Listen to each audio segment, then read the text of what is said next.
Hello everyone. मैं आपका chemistry वाले sir Amit Tripathi sir, your mentor of chemistry at ATC Prayagraj UP. मैं आपको मेक माई करियर के इस पॉपुलर चैनल पे, जिसको आप बहुत पसंद करते हैं, उस चैनल पे चैप्टर सॉलिड स्टेट में आज टॉपिक वॉइड्स सिखाने चल रहा हूँ। आइए हम लोग वॉइड्स दो तरह के वॉइड्स पढ़े हैं, उस कॉन्सेप्ट तक अपने आप को लेके चलते हैं। याद होगा हम लोगों ने पढ़ा था कि अगर 6 एटम्स आपस में मिल जाएं, 6 एटम अगर आपस में मिलते हैं और उनके बीच में जो खाली स्पेस है उसको ऑक्टाहेड्रल वॉइड कहते हैं।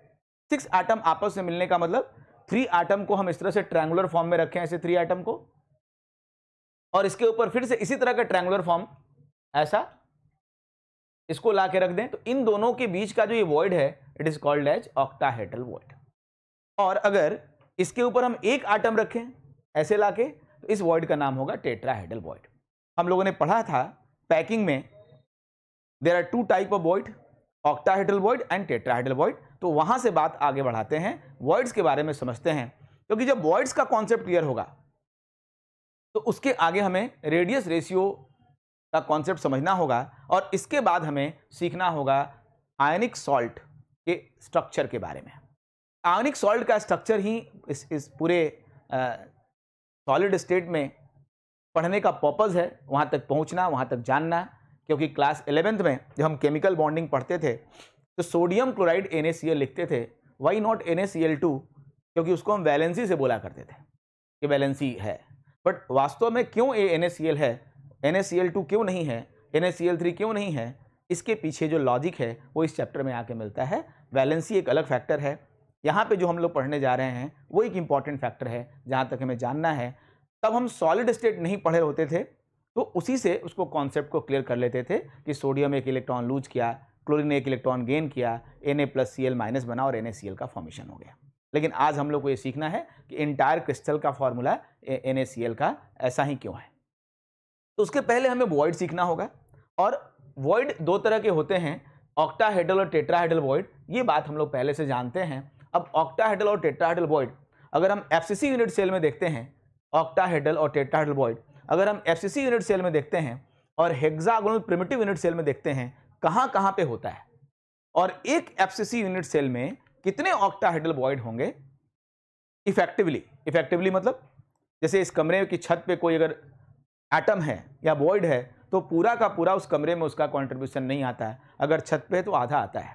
तो जितने भी वॉइड्स हैं, जहां भी हो, कॉर्नर पे हो, छत पे हो, एज पे हो, कहीं भी हो, तो इफेक्टिवली एक यूनिट सेल के लिए वो कितना हुए उसका कंट्रीब्यूशन समझना है हम लोग को। बिल्कुल वैसे ही जैसे FCC के लिए समझना है, वैसे ही हेक्सागोनल प्रिमिटिव यूनिट सेल के लिए पढ़ना है। हम लोग अभी जो ये दोनों के लिए ही पढ़ रहे हैं, उसके पीछे रीजन क्या है, हम लोग जानते हैं FCC जो यूनिट सेल बनता है वो ABC पैकिंग से बनता है, और जो हेक्सागोनल प्रिमिटिव यूनिट सेल बनता है वो AB पैकिंग से बनता है। और अगर हम हेक्सागोनल लेआउट लेते हैं तो 2 ही तरह की पैकिंग पॉसिबल है, या तो AB या तो ABC। जब 2 ही तरह की पैकिंग पॉसिबल है तो हेक्सागोनल लेआउट में अगर 2 तरह की पैकिंग पॉसिबल है तो ये जो वॉइड वाला कॉन्सेप्ट है केवल इन्हीं दोनों के लिए एप्लीकेबल होगा। ये BCC यूनिट सेल के लिए एप्लीकेबल नहीं होगा, ये सिंपल क्यूबिक यूनिट सेल के लिए एप्लीकेबल नहीं होगा। अगर मैं पढ़ाते पढ़ाते कोई एक फॉर्मूला क्रिएट करता हूं तो वो फॉर्मूला इन दोनों पे यूज होगा, क्योंकि आप जानते हो कि हेक्सागोनल लेआउट को लेकर के जब हम पैकिंग करते हैं तो केवल 2 तरह की पैकिंग होती है, या तो ABC जिसका यूनिट सेल FCC की तरह होता है, या फिर AB जिसका unit cell hexagonal primitive unit cell की तरह होता है। तो जब 2 ही तरह की पैकिंग है, 2 ही तरह के यूनिट सेल का फॉर्मेशन होता है, तो इस कॉन्सेप्ट का इस्तेमाल भी आज हम जो बता रहे हैं उस कॉन्सेप्ट का इस्तेमाल भी केवल इन्हीं दोनों में किया जाएगा, सिंपल क्यूबिक में, बॉडी सेंटर्ड में, या और कोई ऑर्थोरोम्बिक हो तो हमें पढ़ना ही नहीं है। हमारे सिलेबस में केवल हेक्सागन और क्यूबिक ही है, तो इनके अलावा और जो पढ़ना होता भी तो उनकी जगह अप्लाई नहीं करते। ओके, तो सबसे पहले तो ऑक्टाहेड्रल वॉइड हम लोग देखने जा रहे हैं, कहां पर, FCC यूनिट सेल में ऑक्टाहेड्रल वॉइड कहां होता है। एकदम पहले से क्लियर है कि कैसे समझेंगे कि ऑक्टाहेड्रल वॉइड कहां है, इसको कैसे समझेंगे ये पहले से हम लोग क्लियर है। कैसे देखेंगे ऑक्टाहेड्रल वॉइड? ऑक्टाहेड्रल वॉइड मतलब 4 एटम ऐसे स्क्वायर पे हो, एक एटम ऊपर एक नीचे, है ना, स्क्वायर बाई पिरामिडल, और ये जब 6 एटम एक ऊपर एक नीचे और 4 स्क्वायर वाले एटम जब सब पास आएंगे तो जो बीच में खाली जगह होगा, जरा इमेजिन करो 4 एटम स्क्वायर पे हैं, एक ऊपर एक नीचे, जब 6 एटम पास आएंगे तो जो बीच में खाली जगह होगा उस खाली जगह को हम लोग क्या बोलेंगे? Octahedral void. उस खाली जगह को क्या बोलेंगे? Octahedral void. तो ऑक्टाहेड्रल वॉइड, अगर हम एफसीसी में ऑक्टाहेड्रल वॉइड की बात करते हैं तो देखो एफसीसी में एटम कहां पे होते हैं? सारे कॉर्नर पे होते हैं और सारे फेस के सेंटर पे होते हैं। एफसीसी में एटम कहां होते हैं? सारे कॉर्नर पे होते हैं और सारे फेस के सेंटर पे होते हैं। मैंने ये दोनों कॉर्नर रखा भी, ये पीछे वाला फेस का सेंटर लिया, ये देखो ना, ये वाला फेस का सेंटर है, राइट साइड वाले फेस का सेंटर है। ओके, अब मैं इस यूनिट सेल के बगल में यूनिट सेल बनाता हूं, क्योंकि एबीसी एक क्रिस्टल है, लैटिस है, उसका यूनिट सेल एफसीसी है। तो मैं क्या कर रहा हूं कि कई यूनिट सेल ले लूंगा, तभी तो एबीसी बनेगा ना पूरा हमारा। तो मैं क्या कर रहा हूं, इधर एक और ले लिया मैंने। अब जरा ध्यान से देखो, ये एटम कहां है, जरा समझना। ऐसा लग रहा होगा कि इस कॉर्नर पे, बिल्कुल नहीं। ये देखो ऐसे मिला हुआ है, और ये जो एटम है, ये जो पीछे वाला स्क्वायर दिख रहा है, इस स्क्वायर के मतलब इस फेस के सेंटर पे। यहां पर मैं 4 क्यूब दिखा रहा हूं जी, अगर आप ध्यान से देखना चाहो तो 1 2 3 4 क्यूब दिख रहे हैं। अब इसमें जो आपको ध्यान देना है वो क्या है? ध्यान ये देना है कि ये वाला जो आपको क्यूब दिख रहा है, कौन वाला? ये वाला। इस क्यूब के, ये वाला जो क्यूब दिख रहा है, इस क्यूब के पीछे वाले फेस पर है, और ये जो क्यूब आगे वाला है इसके भी फेस पर है। ये दोनों फेस सेंटर्ड है और ये दोनों भी फेस सेंटर्ड है। मेरी बात समझिए ध्यान से। अगर यहां कॉर्नर पे एटम है और यहां पे कॉर्नर पे एटम है, तो इधर जो फेस जा रही है बहुत ध्यान समझना। अगर यहां कॉर्नर पे एटम है और यहां कॉर्नर पे एटम है, तो ये जो फेस जा रहा है इस फेस का सेंटर, ये जो फेस जा रहा है इस फेस का सेंटर। ओके, ऐसे भी फेस जा रहा होगा इस फेस का सेंटर, और ऐसे ही फेस जा रहा होगा इस फेस का सेंटर। तो 1 2 ये वाला, 3 ये वाला, 4 ऊपर 5 ये 6, ये जब 6 एटम मिलेंगे तो जो बीच में वॉइड होगा उसका नाम क्या होगा? Octahedral void. बोलो क्लियर है क्या? ऑक्टाहेड्रल वॉइड इसी को बोल रहे हैं। अब मैं इस चीज को हटा दे रहा हूं ताकि आपको क्लियरली दिखाई पड़े।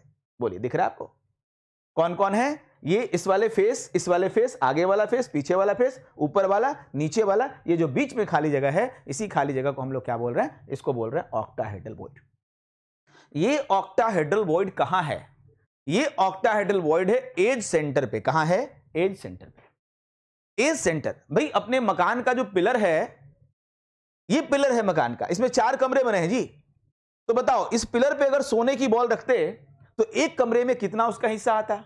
अगर 4 कमरे एक पिलर से बने हैं तो 1/4 आता ना। तो अगर यहां पर कोई वॉइड है तो इस वॉइड का कंट्रीब्यूशन अपने इस यूनिट सेल के लिए कितना होगा? 1/4 होगा। फिर से सुनना है ध्यान से। कोई भी एटम अगर एज के सेंटर पे रखा हो, ये एज है, और इस एज के सेंटर पे कोई भी एटम है, तो उसका कंट्रीब्यूशन 1/4 होगा। 1/4 होगा, क्योंकि ये 4 क्यूब को बना रहा है, तो एक क्यूब के लिए उसका कंट्रीब्यूशन कितना होगा? 1/4 होगा। तो जैसे ये फेस और ऊपर नीचे वाला मिलके बना रहा है, वैसे हर एज के पास ऐसे ही ऑक्टाहेड्रल वॉइड बनेगा। तो एफसीसी यूनिट सेल में ऑक्टाहेड्रल वॉइड कहां बनता है? तो बोलोगे एज सेंटर पे बनता है। ऑक्टाहेड्रल वॉइड कहां बनता है? तो बोलोगे एज सेंटर पे बनता है। और उसका कंट्रीब्यूशन अपने यूनिट सेल के लिए कितना होता है? तो एक का कंट्रीब्यूशन 1/4 होता है। और हम जानते हैं कि क्यूब के अंदर 12 एजेज होते हैं। क्यूब के अंदर 12 एजेज होते हैं, तो 1/4 इंटू 12, इसको कैंसिल करो तो कितना हो गया? 3। इसका कंट्रीब्यूशन कितना हो गया? 3। Contribution of 1 octahedral void per unit cell is 3. Contribution of 1 octahedral void per unit cell is 3. तो यहां पर इसका कंट्रीब्यूशन निकल गया। अब देखना कि और कहीं होता है क्या octahedral void? FCC unit cell में और कहीं ऑक्टाहेड्रल वॉइड होता है क्या, ये हम लोग को देखना है। ओके, चलो भाई, ये 3 आ गया। ओके, अब हम लोग को एफसीसी यूनिट सेल में एटम कहां पे होते हैं? जरा देखो, जिस कमरे में तुम बैठे हो उस कमरे में एक यहां पर भी ऑक्टाहेड्रल वॉइड हो सकता है। कैसे? देखो, छत पे एक एटम रखा है, नीचे जमीन पे एक एटम रखा है, बाएं वाली दीवार पे रखा है, दाहिने वाली दीवार पे रखा है, आगे रखा है, पीछे रखा है। चलो, इन दोनों को दीवार बाएं दाएं वाले को पास लाओ, छत और जमीन वाले को नीचे लाओ, आगे वाले और पीछे वाले को पास लाओ। बोलो, बीच में खाली जगह मिला ना?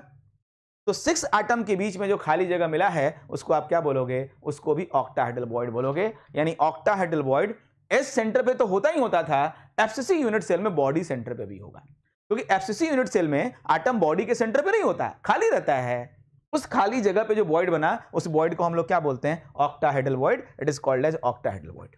क्लियर?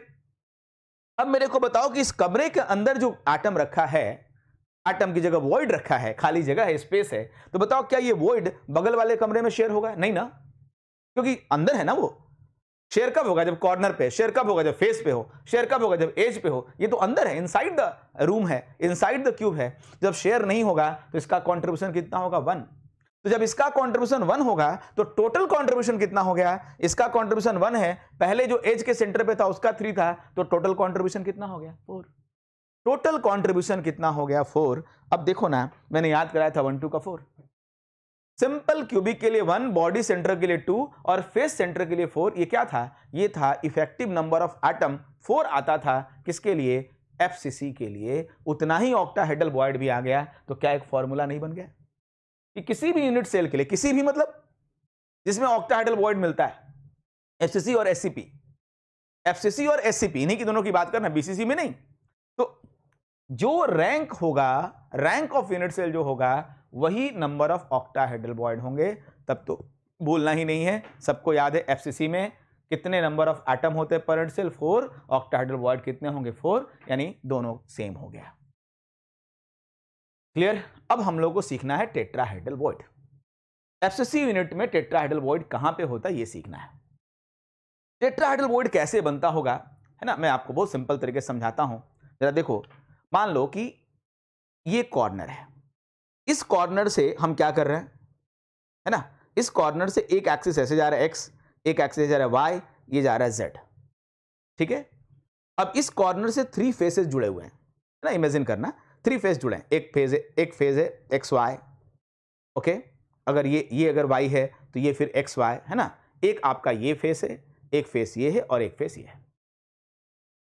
बेटा ये जो 3 फेस है, तीनों फेस के सेंटर पर बात एफसीसी हो रही है, तो हर फेस के सेंटर पे एटम है। तो तीनों फेस के सेंटर पे एटम है। जरा इमेजिन करना, एक यहां फेस के सेंटर पे एटम है, एक यहां फेस के सेंटर पे एटम है और एक यहां फेस के सेंटर पे एटम है। इन तीनों फेस के सेंटर के एटम को अगर यहां कॉर्नर वाले एटम से मिलाओगे तो जो बीच में खाली जगह बचेगा वही टेट्राहेड्रल वॉइड है। जरा फिर से समझो, देखो ध्यान से, ये कॉर्नर वाला एटम है और ये तीनों फेस के सेंटर है।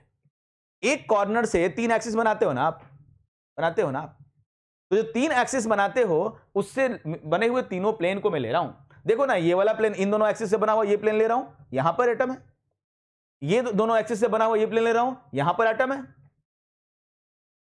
ओके, और इन दोनों का हो गया। अब हम लोग इसको भी ले रहे हैं। ये कौन सा प्लेन है? ये वाला प्लेन है। ये कौन सा प्लेन है? ये वाला प्लेन है। तो मैं इन दोनों से बना हुआ प्लेन भी ले रहा हूं, मैं इन दोनों से बना हुआ प्लेन भी ले रहा हूं और इन दोनों से बना हुआ प्लेन भी ले रहा हूं। बोलो, ये 3 प्लेन है। अगर इन तीनों प्लेन को, अगर इन तीनों को ऐसे मिला दें और इनको पास ला दें तो कैसा बन जाएगा? 3 एटम ऐसे पास आ जाएंगे तो कैसा बन जाएगा? Hexagonal close packing. जैसे तीनों पास आते हैं तो ट्रायंगुलर वॉइड बनता था, क्या बन जाएगा? Hexagonal close packing. और उस हेक्सागोनल क्लोज पैकिंग के ऊपर जब चौथा एटम कॉर्नर वाला लाके रखोगे तो बीच में जो वॉइड बनेगा वो क्या हो जाएगा? Tetrahedral void. जो बीच में वॉइड बनेगा वो क्या हो जाएगा? Tetrahedral void. हम लोग थोड़ा सा हायर क्लासेस में जाते हैं तो कैलकुलेट करके देखते हैं कि इसको टेट्राहेड्रल क्यों कह रहे हैं, मतलब ये एंगल निकालने की कोशिश करते हैं 109.5 डिग्री होता है कि नहीं। बट यहां सिलेबस में नहीं है, ना तो जेईई मेन में है, ना एडवांस में, ना नीट में है और ना ही क्लास 12th के सिलेबस में है। दैट्स वाई हम लोग को ये समझना है कि 3 एटम को ऐसे रख करके, और अभी अभी हम लोगों ने रखा भी था, 3 एटम को ऐसे पास लाके चौथे के ऊपर रखा था हम लोगों ने, तो हमें ये जो वॉइड मिला था वो वॉइड कौन सा हो गया था? Tetrahedral void. अब जरा इस वॉइड का अलाइनमेंट देखो, इस वॉइड को जरा ध्यान से देखो, ये वॉइड कहां पड़ रहा है। ये मैं क्वाड्रेंट लिख रहा हूं, उसको जरा देखना आप, ये क्वाड्रेंट लिख रहा हूं। ये 2 एक्सिस है भाई, मान लो कि एक्स एक्सिस है, वाई एक्सिस है, और ये भी देख रहे हो कि आप यहां से हाफ डिस्टेंस है, यहां से हाफ डिस्टेंस है, तो इसका x quadrant a/2, Y quadrant a/2 और जेड एक्सिस में है नहीं तो 0। ऐसे ही अब दूसरे का देखो, इसका ये क्वाड्रेंट x 0 है तो बाकी दोनों a/2 a/2। तीसरे का देखो, y कोऑर्डिनेट 0 है तो x a/2 और z a/2, इसे लिखते थे हम लोग क्लास 11th के वेक्टर चैप्टर में। कोऑर्डिनेट लिख लिया हमने, x y z कोऑर्डिनेट लिख लिया। अब इसके बाद इसका लिखना है। देखो कितना इंटरेस्टिंग है, अगर ये a/2 है तो इसकी डिस्टेंस a/4 है, तीनों से बिल्कुल बीच में है। अगर ऐसा मैं बनाऊं तो यहां कहीं बीच में है, और ये a/4 डिस्टेंस तीनों से है, तीनों से बीचों बीच है। ये यहां पर बीचों बीच टेट्राहेड्रल वॉइड है। अगर ये बीचों बीच है तो जरा ध्यान से सोचो, अगर अगर कॉर्नर से एक मैं डायगोनल ले लूं, इस कॉर्नर से मैं अगर डायगोनल ले लूं, इस कॉर्नर से अगर मैं एक डायगोनल ले लूं, एक ऐसे डायगोनल में ड्रॉ करूं, ऐसे ड्रॉ करूं, तो क्या होगा, ये इसी जगह पर रास्ते में लाई करेगा। थोड़ी देर पहले हम लोगों ने face centred cubic unit cell में यहां पर पढ़ा था ऑक्टाहेड्रल वॉइड, अभी भी जस्ट पढ़ा हम लोगों ने। ऑक्टाहेड्रल वॉइड कहां पे था, बॉडी सेंटर पे और एज सेंटर पे। एक बॉडी सेंटर पे तो था ही। अब देखो ना, यहां से यहां तक का डिस्टेंस क्या होता है, √3a। Diagonal of the cube is √3a, ये होता है √3a।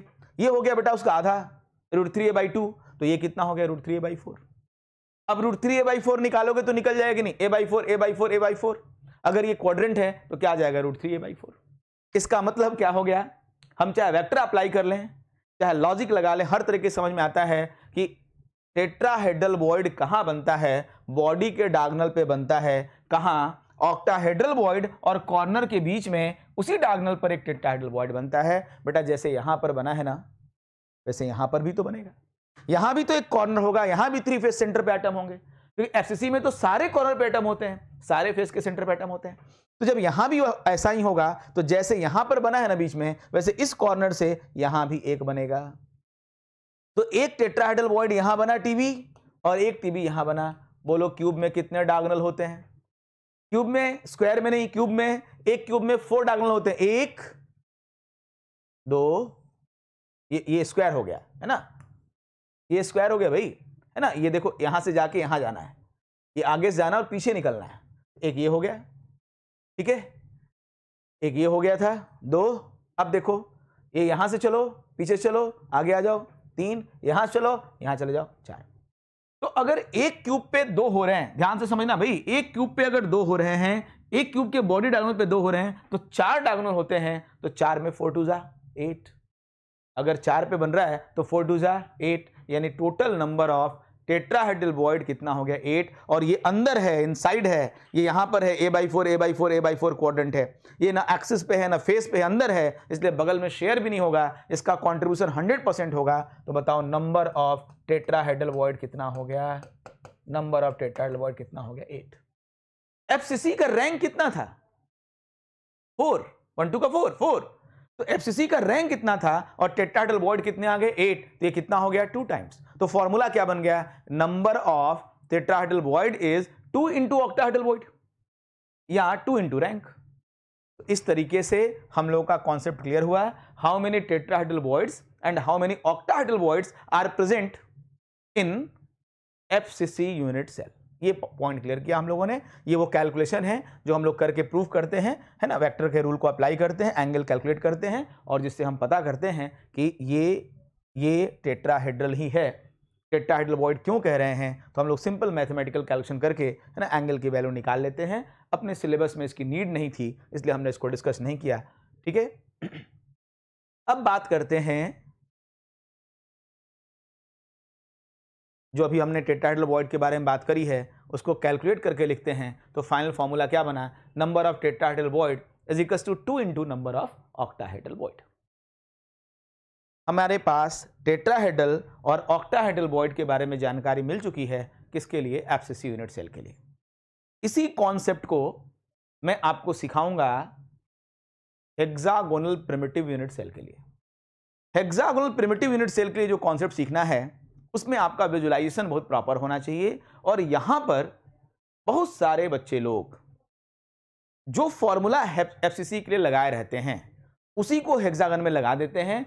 कोशिश नहीं करते कि हम देखें कहां पे वॉइड है, लेकिन आपको देखना है, क्योंकि आप पढ़ रहे हो केमिस्ट्री मेक माई करियर के प्लेटफॉर्म पे। आप पढ़ रहे हो केमिस्ट्री मुझसे, इसलिए आपको ये हेक्सागोनल प्रिमिटिव यूनिट सेल में भी ऑक्टाहेड्रल और टेट्राहेड्रल वॉइड देखना है, विजुअलाइज करना है कहां पे है और कैसे। देखो भाई, सबसे पहले तो ऑक्टाहेड्रल वॉइड की बात करते हैं हेक्सागोनल प्रिमिटिव यूनिट सेल में। ये देखो ऑक्टाहेड्रल वॉइड जहां भी होगा 3 नीचे और 3 उसी के ऊपर एटम आएगा, 3 ऊपर आ गए, कितना हो गया 6 एटम। जहां पे इस तरह का वॉइड दिखेगा वही ऑक्टाहेड्रल वॉइड है।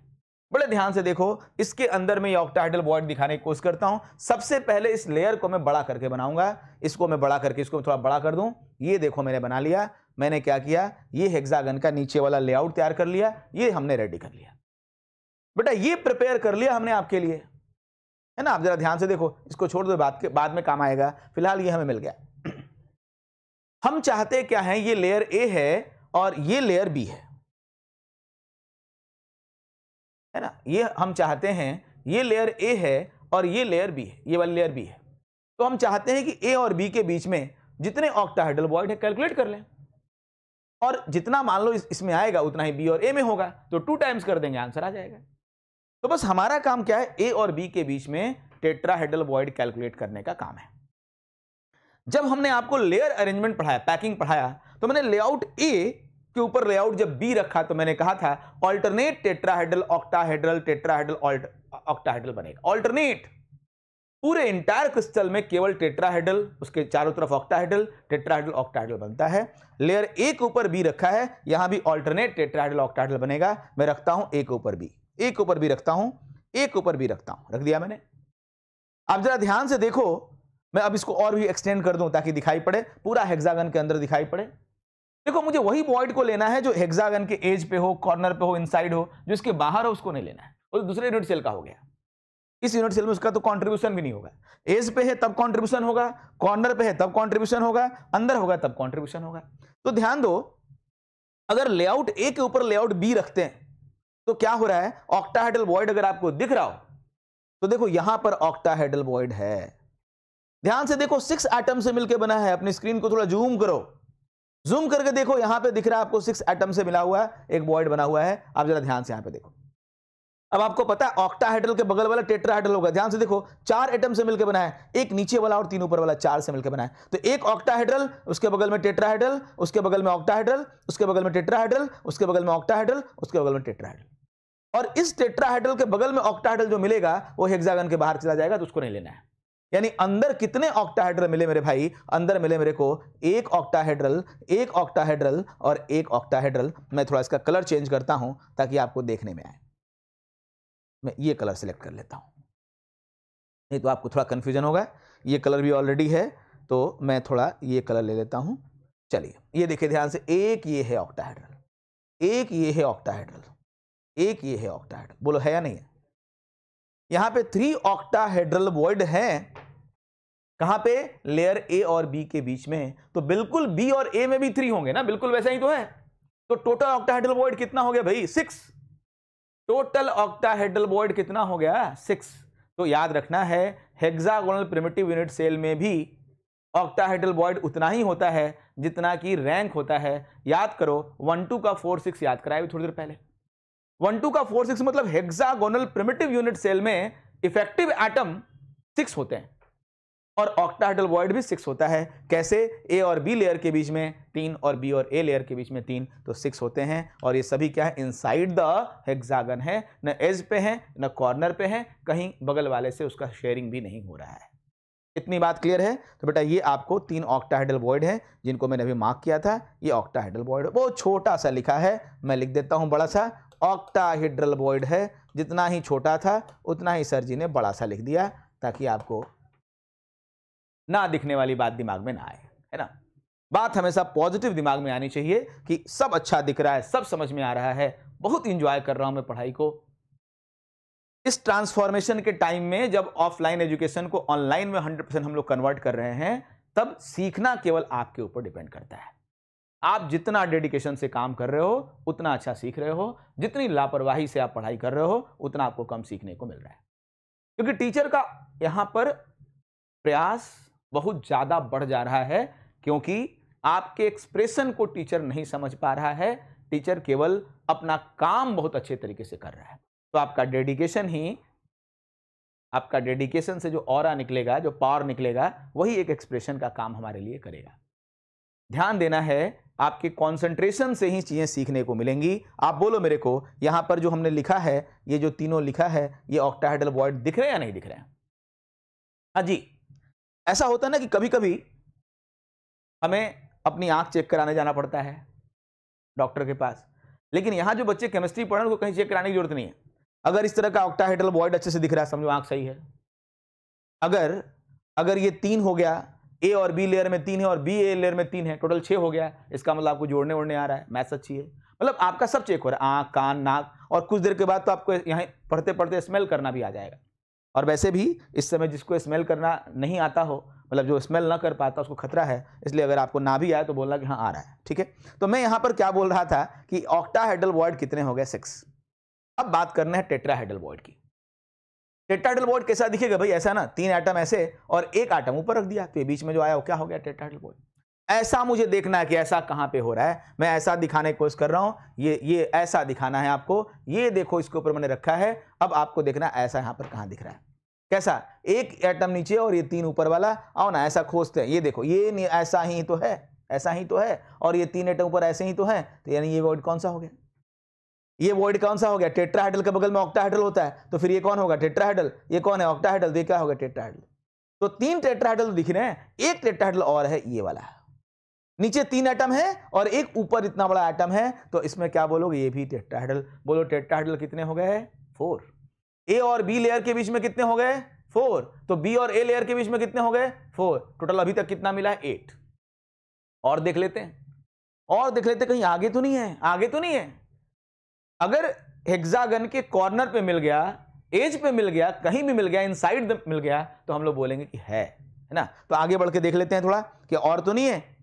ध्यान देना, ध्यान देना, ये तो मैं 4 मार्क कर दे रहा हूं, ओके, ये मैं 4 मार्क कर दे रहा हूं, ये आपको 4 मिल चुका है, ताकि उसमें फिर से कंफ्यूजन ना हो। अब आगे बढ़ते हैं भाई, और जगह पे एटम रखते हैं। चलो यहां पर एक एटम रख लेते हैं, रख के देखते हैं इस जगह पे कोई वॉइड तो नहीं।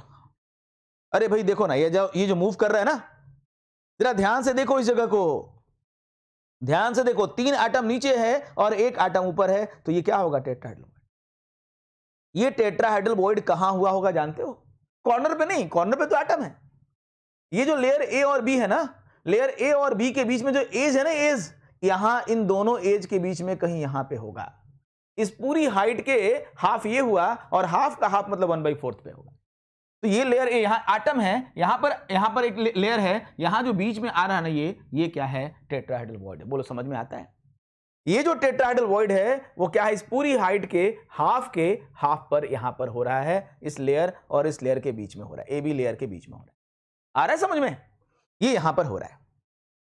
अब जब यहां होगा तो हर कॉर्नर पे होगा, करके देख लेते हैं, है ना, थोड़ा मजे ले लेते हैं। एक तो भैया ये मिल गया हम लोग को, ये एक हमको मिल गया है, आगे और लेते हैं। चलो ये देखो, यहां भी मिल रहा है, हर कॉर्नर पे मिलेगा मेरे भाई, यहां भी मिलेगा, यहां भी मिलना चाहिए, यहां भी मिल गया। ऐसे ही आप देखो, एक ये जो कॉर्नर पे मिला है, तो अब यहां, अब देखो ये तो बाहर चला गया ना, हमें तो हेक्सागन तक देखना था जी, तो यहां पर मैंने किया, तो यहां पर भी हमें मिल गया, एक हमें यहां भी मिल गया। अब हेक्सागन तक लेना है, अब हेक्सागन से बाहर नहीं लिखना है, यहां भी ले लिया मैंने।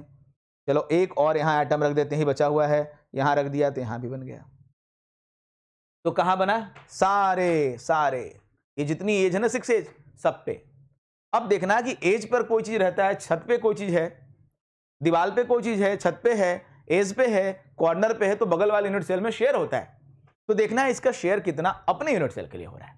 आप बताओ, अगर ये एज है तो इससे कितने हेक्सागन बनेंगे?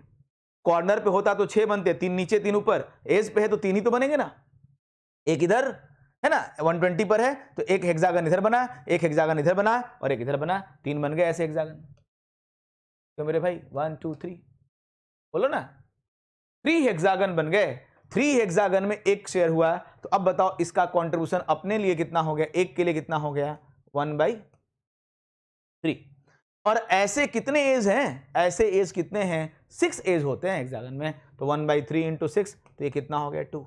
चलो ए और बी लेयर में पहले से 4 मिला था, कौन? अंदर वाला, ये येलो वाला, 2 और मिल गया कंट्रीब्यूशन, तो 4 + 2 जोड़ने पे अब कितना हो जाएगा? 6। ए और बी लेयर में कितना मिल गया? 6। तो ऐसे ही बी और ए लेयर में भी कितना मिलेगा? 6। तो टोटल कितना हो गया? 12। तो number of tetrahedral void in hexagonal primitive unit cell is 12। Clear है? ये भी दुगना है। ऑक्टाहेड्रल वॉइड जब हम निकाले थे एफसीसी में तो 4 आया था, एससीपी में निकाले तो 6 आया, लेकिन टेट्राहेड्रल वॉइड एफसीसी में 8 आया था 2 टाइम्स ऑक्टाहेड्रल के, और यहां पर 12 आया 2 टाइम्स, 6 2 जा 12, यहां पर भी 2 टाइम्स आया। तो अपने दिमाग में वॉइड को लेकर के बनने वाला एक कॉन्सेप्ट क्लियर रखना है कि ऑक्टाहेड्रल वॉइड और टेट्राहेड्रल वॉइड कहां कहां पे होता है। मैं फिर से एक बार रिवाइज करा दूं, octahedral void FCC unit cell में 2 जगह पे होता है, एज के सेंटर पे और बॉडी के सेंटर पे। Total contribution 4।